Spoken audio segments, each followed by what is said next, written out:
Hey guys, John Brown here with Explore Park City Living. Today we're going to get into the Market Pulse Q1 2025 for the Park City and Wasatch Back. This is going to be a little bit more in depth than the last Q1 update, and we're going to get into it here. Also, if you want these emailed to you, message me and I will get back to you. Obviously, my phone number's there, so if you want to just shoot me a message, I can update you and get you these emails.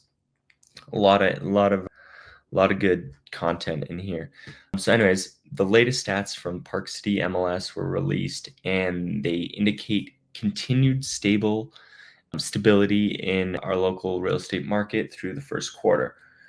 We experienced steady sales growth and stable inventory across the overall market. Appears that we've kind of settled into a normal seasonal pattern again after the whole COVID.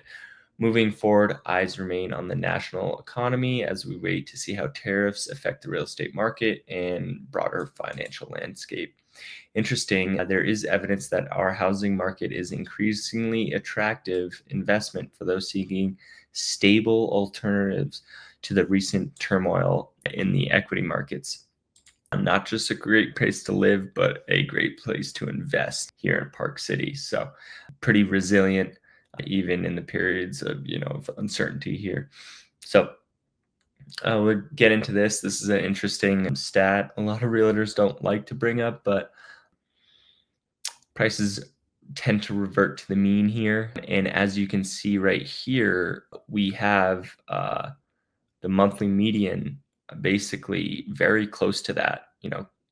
So we are settling to more normal times. And this also shows that as well, with closed sales kind of being in that seasonal range of what we would say was normal between 2014 and 2019.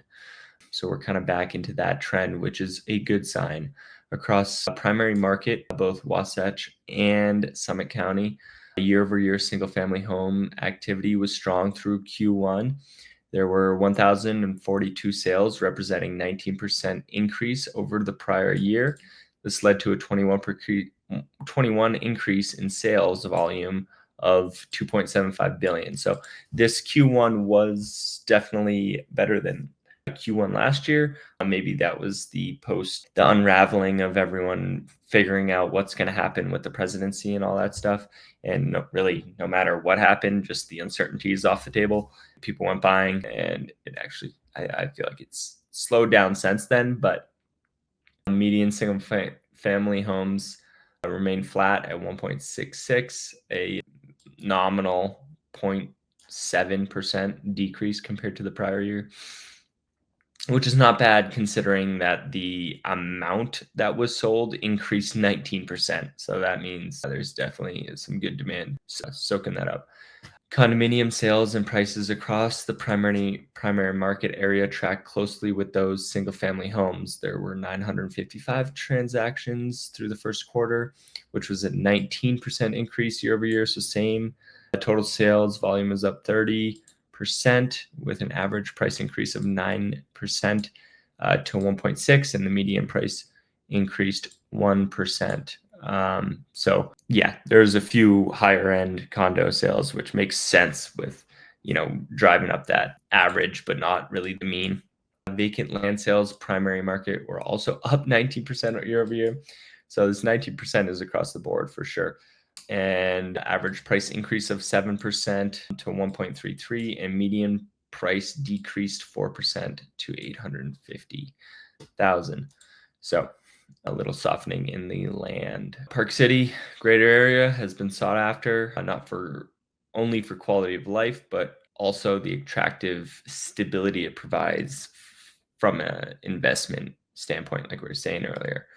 So while existing homes nationally have been trending down, our sale numbers in Greater Park City have been increasing. We've seen a 20% increase in all cash transactions, which will definitely take a lot of the volatility out, like I was saying in the past update, which suggests some investors may be shifting away from equities into the real estate market here, especially with the tariffs and all that uncertainty. We are kind of a safe haven here for that. We'll continue to keep close eye on economics as tariffs could greatly impact the cost of new construction. And while all cash transactions are up, interest rates still affect our market. Some agents here say, we're right now almost 70% bought with cash. So interest rate does not affect this market, but it definitely does. It definitely affects it because somewhere in their life they're getting affected, whether if they run a business and their, you know, bottom line is getting affected by, the business's debt or the pricing power because people, you know, can't borrow at cheap rates and so their pricing power gets kind of disrupted. Whatever it is, it definitely impacts it, but not as much as the overall market. So it definitely keeps it less volatile, but it definitely does affect. So monitoring rates is always important. Big takeaway is Wasatch Back is a great place for living and investment. So if you want to take advantage of your investments and be able to have like tangible use, then it's great here. So mortgage rates are down 6.76 as of recording right now. That's been volatile. So all over. So if you want to sit here and look at some of these numbers, but we're going to get into neighborhood highlights. This is kind of going to get into a little bit of my last update. But within the Park City limits, total unit sales were up 12% with 124 units sold, while sales volume increased 17%. The median price of a single family home within Park City rose 8% to 3.96 million. Only 34 homes sold in the popular Old Town area, though. And I think that is because people are kind of switching over to Deer Valley East, that specific demands maybe more focused on Deer Valley East right now, where the past 12 months preceding, the median price dipping 4% to 3.6, where Park Meadows closed sales were up 7% to 32 homes, and the median price was up 18% to 3.68 million. Thames Canyon had 150% increase in sales with 15 total closings. Remember, these are very small sample sizes, so when you see 150%, now we're talking about 15. So with a median price up 21% to 4.6 million. So again, small sample size, definitely some outliers there. Lower Deer Valley had a total of 8 sales, a median price decrease of 2% to 4.495 million, while Deer Crest had 7 total sales with an 11% increase in median price to 12 million. And I mean, Deer Crest had the largest single sale price of Utah in history. Anyways, Prospector units were down 7% with 14 homes sold on a 10% increase in median to 2.19 million. So condominium unit sales in Park City limits increased to 12% with 268 closed sales, while the median price was up 28% to 1.88 million. Sales in Old Town were down 10% with 93 closings, while the median price ticked up 2% to 1.2. Deer Crest boomed 343% on 31 closings with a median price increase of 2% to 4.2 million. Lower Deer Valley, and that's some of that Deer Valley expansion kind of flooding into Deer Crest and affecting that. So that's that 343 insane number has an explanation. Lower Deer Valley had 36% increase in sales to 34 units, and median price rose 1% to 2.19. In Upper Deer Valley, units were down 9%, but median price soared up 82%. Empire Pass sales were up 4% with an increase in 17% in median, but 25 closings. Again, these are all if we go into it, there's an explanation for every one when you get that finite. So I probably don't have to say that again. I've said that so many times, but it's just like hard to say these numbers without like kind of giving you the caveat, right? So yeah, Park Meadows increased 27% with 28 closings, with the median price dropping 17%. That's a lot of cut this. Hold up. I'm gonna look it up. What is it called again? Park Meadow sales increased 27%, with the median price dropping 17%. I'm assuming that has a lot to do with the Racket Club sales are coming online a lot because their HOA is going to get a massive assessment. All of the siding is rotting. So they, in the next couple of years are going to get a big assessment. And so, you got to discount a little bit when you got a big bill coming up for maintenance. So, things like that. So now we're Snyderville Basin market overview. Single family homes in Snyderville Basin outside of the Park City limits past the White Barn. Units were up 24% in the number of closings. Median price increase of 6% to 2.44 million. So you can see, when we look closer, the basin again demonstrates a wide variance we have in Park City between neighborhoods. Of the 346 sales in the basin, the highest price was 27 million point eight, where in Park City limits it was like 62, I think, rumored or something like that for the highest sale there. But another caveat, a $50 million list price of $50 million in the Colony just sold last week. It closed last week for an undisclosed amount, but the sale price or the list price was 50 million, and the agent said it was the second highest sale in Utah. So there we go. So it was pretty close to 50 mil, but that's not on this stats because that happened last week. So the highest price was 27 million, nearly twice the second priciest sale, while the lowest was 760,000 for a single family home in Park City. 11 of those were under a million, mostly in Summit Park in Kimball Junction near I-80. Yeah, so that's Blackhawk Station, probably, I would assume. Those are kind of the cheaper near Kimball Junction near I-80 that I'm talking about.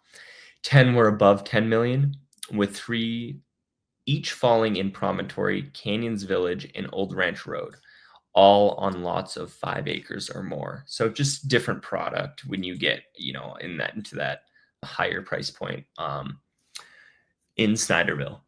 Glenwild was one of the hot spots, with unit sales up 110% on 21 closings, led by interest around the golf course. Despite the sales activity, median price dipped 10% to 5 million. Silver Creek Estates boomed 214% on closings. Homeowners cashed in on 42% raise in the median price to over 2.57 million.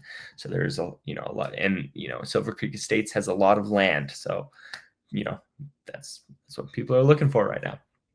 Promontory sales were up 9% on 87 closings, with a 4% decrease in median price to 4.2 million. Old Ranch Road sales were up 80% with 9 closings, a robust median price increase of 46% to 5.9 million. So, Sun Peak Bear Hollow saw 18% increase in unit sales with 13 closings, while median price dropped 8%. Jeremy Ranch sales units increased 5% with a median increase of 10%.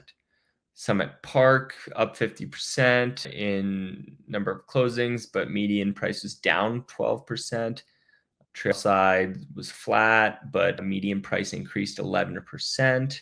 Silver Creek South unit sales increased 29%, but the median price dropped 9%. Canyons Village was down 50% with only 6 closings, and the median price was down 7% to 9.85 million. So that is interesting for Canyons Village. Usually you see a lot more than that. Condominiums.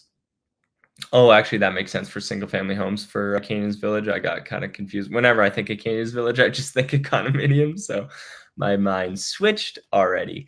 But, anyways, condo units across the Snyderville Basin were up slightly, 3% increase in unit sales, while the median sale price dropped 4% to 995,000.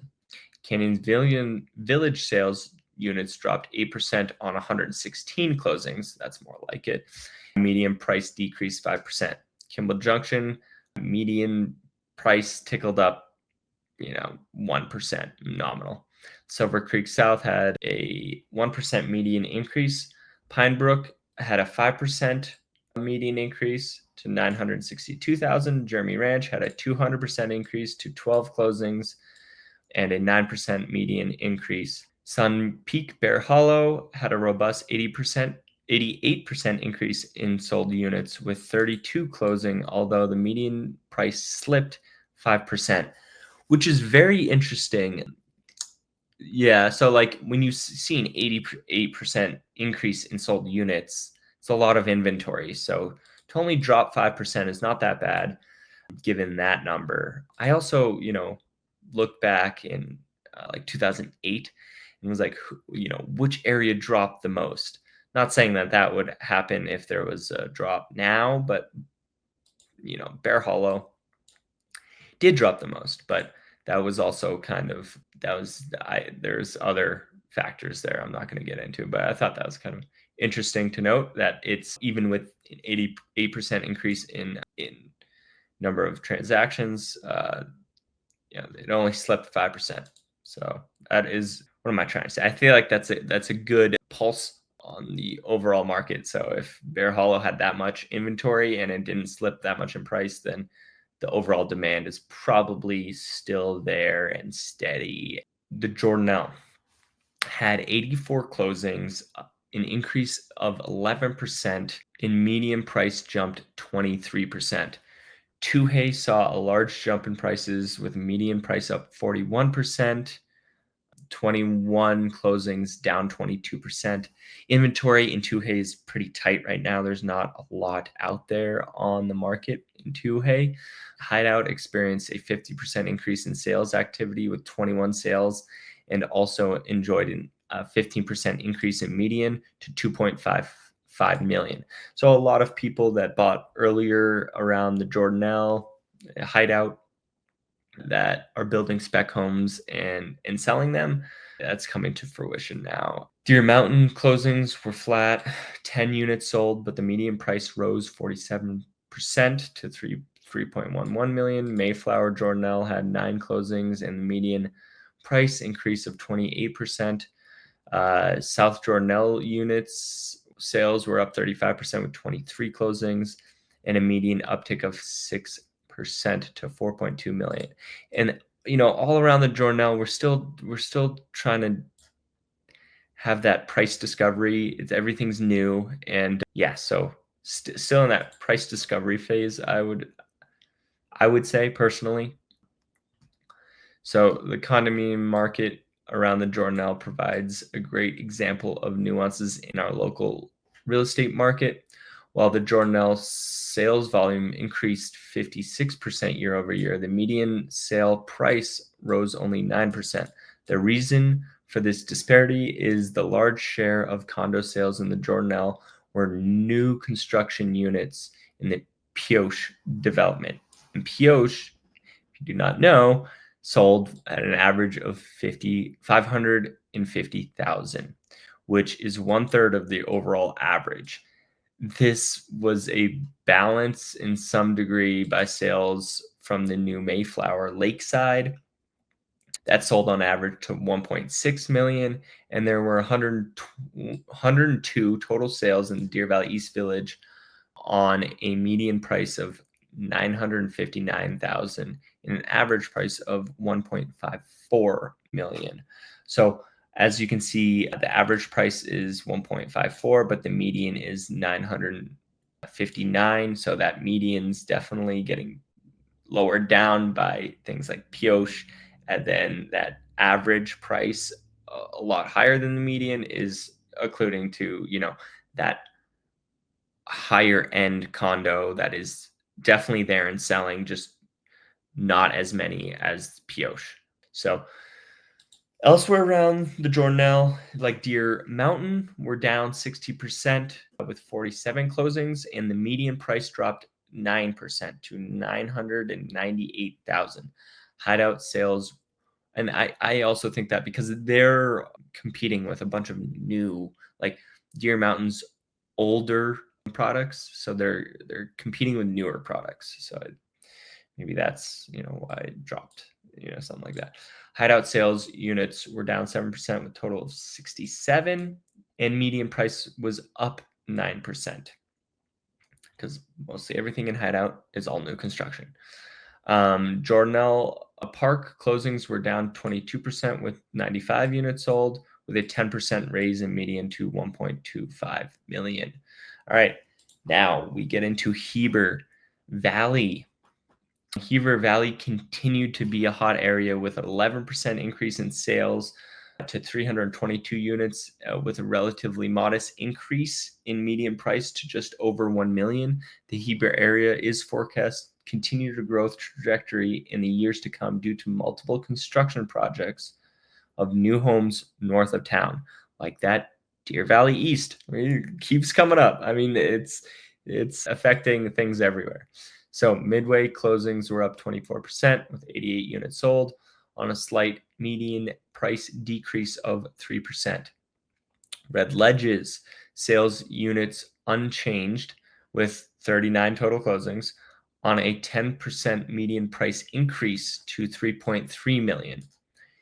Heber proper experienced 32% decrease in sales, with the median prices up 1%. So it's pretty flat. Heber East sales were up 19%, but the median price rose 20% to 1.4 million. Again, newer construction coming in to Heber as well. Heber North was active with closings up 56% on 28 sales, and median price decreased 4% to 798,000. So that's interesting because most of that is all new construction. And if you look back about January sometime, I did a video. Oh no, it was in December. It was like opening day Alta.